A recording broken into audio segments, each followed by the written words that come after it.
వారు నిర్వహిస్తున్న అనేక ఆత్మ విజ్ఞాన కార్యక్రమాలు వీక్షిస్తూ అపారమైన జ్ఞానాన్ని సంపాదించుకున్న మీకందరికీ కూడా హృదయపూర్వకమైన ధన్యవాదాలు తెలుపుకుంటూ, నా పేరు కేశవరాజు, సొంతూరు తిరుపతి. ప్రస్తుతం ఇందాక మేడం చెప్పినట్టుగా జాన్ జగత్ మాసపత్రిక పబ్లిషర్ గా ఉంటూ ప్రతి తెలుగు వారికి ఈ మ్యాగజైన్ చేరవేయాలన్న పత్రిజీ ఆశయానికి అనుగుణంగా నడుచుకుంటున్నాను. ముఖ్యంగా ఈరోజు టాపిక్ పత్రిజీతో నా ప్రయాణం. అక్కడికి వచ్చేద్దాం డైరెక్ట్ గా. మళ్ళీ మ్యాగజైన్ విషయాలు కూడా చివరిలో చెప్తాను. బ్రహ్మర్షి పితామహ పత్రిజీ గారిని కలిసేటువంటి భాగ్యం నాకు 23 సంవత్సరాలు ఎదురు చూసిన తర్వాత దొరికింది. అంటే 15వ ఏట నుంచి నా అన్వేషణ స్టార్ట్ అయింది. 10th క్లాస్ ఎగ్జామ్ రాసినప్పటి నుంచి నా అన్వేషణ స్టార్ట్ అయ్యి ఎక్కడెక్కడో తిరిగినా కూడా మరి ఏ గురువు దగ్గర ఇమడలేకపోయాను. ఆఖరికి 1994 ఫిబ్రవరి 28వ తారీఖున పత్రిజీని కలిసేటువంటి భాగ్యం ఈ జన్మకు దక్కింది తిరుపతిలో. అంటే మన మూమెంట్ స్టార్ట్ అయిందే 91లో అనుకోండి. మరి 4 సంవత్సరాల తర్వాత 91లో బుద్ధా పిరమిడ్ ధ్యాన కేంద్రం కర్నూలు, రెండవది గుంతకల్, మూడవది అనంతపూర్, నాలుగవది తిరుపతి. అప్పుడు కలిసే భాగ్యం. అంటే 23 సంవత్సరాలు ఎదురు చూస్తే గాని ఒక మహానుభావుని, ఒక మహా జ్ఞానిని కలిసేటువంటి భాగ్యం దొరికింది నాకు. అలా స్టార్ట్ అయినటువంటి నా ప్రయాణంలో ఎన్నెన్నో మలుపులు, ప్రతినిత్యం ధ్యాన ప్రచారం అలా చేస్తూ ఉన్న తరుణంలో, విస్తృతంగా ధ్యాన ప్రచారం చేస్తున్న తరుణంలో ఈ జన్మకి ఇంకా చాలు, ఎంత చేయాలనో అంత చేసేసావు, ఇంకా నువ్వు ప్రచారం అంత విస్తృతంగా చేయవలసింది లేదు, నేను కొన్ని చెప్తుంటాను అవి చేయాలంటే అప్పుడు మరి 2010 నుంచి నా ప్రచారాన్ని బాగా తగ్గించడం జరిగింది. సార్ ఏం చెప్తే అది చేయడమే నా పనిగా మారింది. అప్పుడు తిరుపతిలో ఉన్నటువంటి నన్ను 2010లో నేను హెడ్ క్వార్టర్ మార్చేస్తానను హైదరాబాద్ వచ్చేయమంటే రావడం జరిగింది.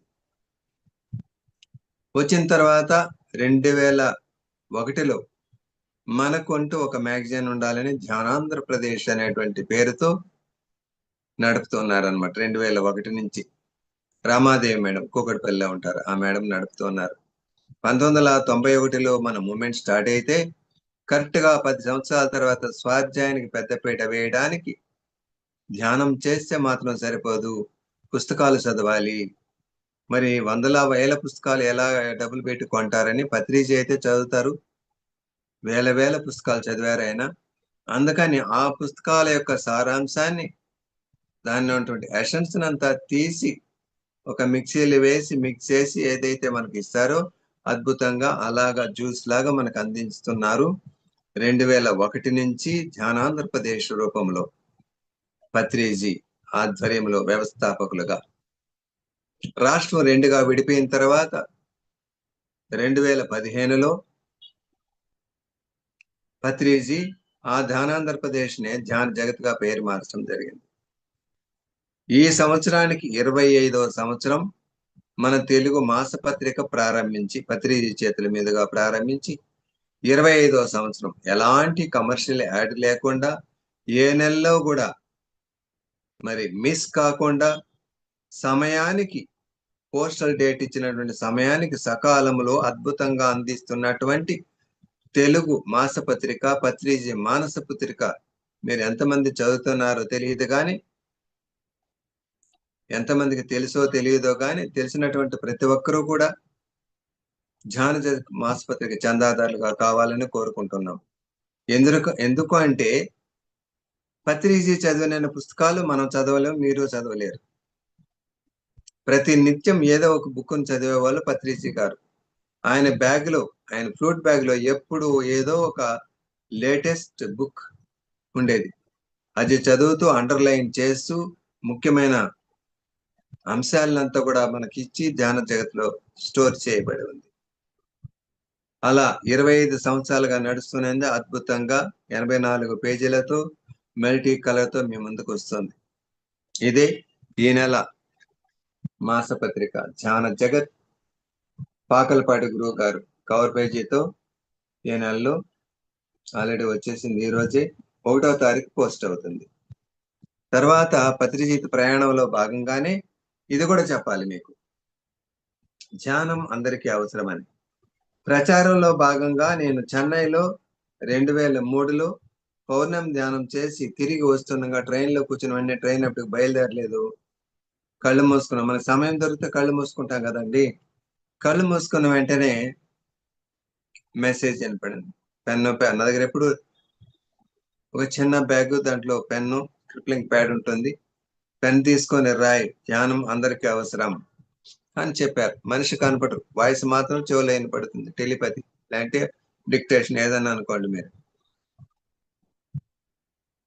ఆ చెవులో వినపడుతుంది డిక్టేషన్ చెప్పినట్టుగా. వెంటనే ధ్యానం అందరికి అవసరం టైటిల్ రాశాను. ట్రైన్ కదిలింది, ఆపేశాను. మళ్ళీ మరుసటి రోజు ఇంటికి వచ్చిన తర్వాత మరుసటి రోజు నుంచి తెల్లవారుజాము 3:30, 4 గంటలకు మాస్టర్స్ నిద్ర లేపి అదే డిక్టేషన్ ఒక్కొక్క రోజు ఒక్కొక్క లెసన్ చెప్పేవాళ్ళు. ధ్యానం అందరికీ అవసరం.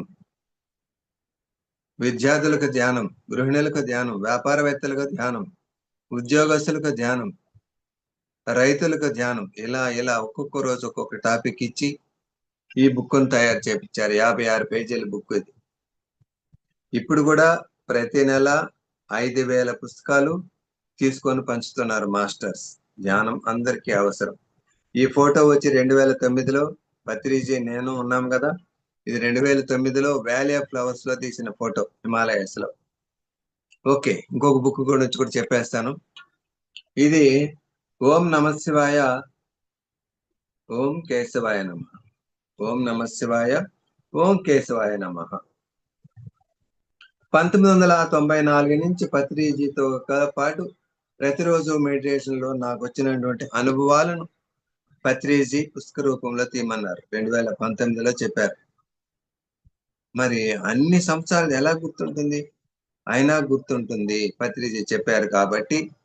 బుక్ తీయాలి అంటే వెంటనే 2 months లో from the beginning, from the first day onwards అన్ని గుర్తుకొచ్చేసి రాయడం జరిగింది. దాన్ని కరెక్షన్ చేసిన తర్వాత పత్రిజీ దానికి టైటిల్ పెట్టారు. అంతవరకు టైటిలే పెట్టలేదు. ఓం నమ శివాయ, ఓం కేశవాయ నమ అనేటువంటి బుక్. మరి నా యొక్క అనుభవాలు అందులో పొందుపరుస్తుంది. ఏ ట్రెక్కింగ్లు, టూర్స్, తర్వాత యాక్చువల్ గా ఎక్కడెక్కడ తిరిగింది, ఎవరెవరు మాస్టర్స్ నాకు వచ్చి మెడిటేషన్ మెసేజ్ ఇచ్చింది, అదంతా ఆ బుక్ లో పొందుపరచడం జరిగింది. ఓం నమ శివాయ, ఓం కేశవాయ నమ, ఆ బుక్. ఇంకా ప్రయాణంలోకి వచ్చేద్దాం. పత్రిజీత నా ప్రయాణంలో మరి 1994 ఫిబ్రవరి 28వ తారీఖున పత్రిజీ కలిసిన తర్వాత అప్పటికే 4 సెంటర్లే ఉన్నాయి. ఇందాక చెప్పినట్టుగా కలిసింది కూడా 4 కలిసాం తిరుపతిలో. మరి పత్రిజీ అప్పటికే జాబ్ కు రిజైన్ చేశారు కాబట్టి 4 సెంటర్లే కాబట్టి వస్తే వారం రోజులు 10 రోజులు ఉండేవాళ్ళు ఒక్కొక్కసారి. మరి ఏం చేయాలి? నాకేమో కేశవరత్న అడ్వర్టైజర్స్ బిజినెస్, నాది యాడ్ ఏజెన్సీ, నేనే ప్రొప్రైటర్. స్క్రిప్ట్ నేనే రాసుకోవాలి, నేనే అన్ని చేయాలి, రికార్డింగ్ చేయాలి, పంపించాలి, అన్ని నాదే, 1 man షో. అయినా సరే సమయం దొరికినప్పుడంతా పత్రిజీని పోయి కలిసేవాడిని. భీమాస్ రఘు గారు భీమాస్ డీలక్స్ హోటల్లో రూమ్ ఇచ్చారు. మీరు ఎక్కడికి వెళ్ళకూడదు సార్, ఎప్పుడు వచ్చినా ఎన్ని రోజులు ఉన్నా మా లాడ్జీలోనే ఉండాలి, మా భోజనమే తినాలి అని పత్రిజీని ఆహ్వానించి అక్కడ పెట్టారు. కాబట్టి భీమాస్ డీలక్స్ వీక్ వచ్చింది. ఆయన చెప్పేటి అన్ని వింటుండేది. ఎన్నెన్నో విషయాలు చెప్పేవాళ్ళు.